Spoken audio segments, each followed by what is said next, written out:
Nak cek ni, jom Dr. Sana nak ajar cek tombol ni.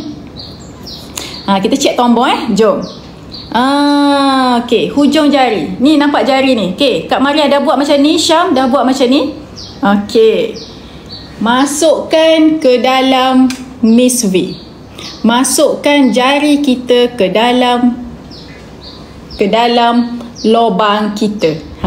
Lubang kita ada kan? Isteri-isteri. Nah. Nampak? Ini suami punya, ini jari kita. Sama besar kan? Betul kan? Sama besar kan? Jari kita dengan suami punya kan? Sebab tu tak payah takut nak cek tombol. Tak payah takut. Okey, nampak Okey. Masuk kan? Katakanlah you takut, letak pelembab. Letak pelembab. Ilah. Darah sikit ke banyak Ilah? Sikit je kan? Spotting je kan?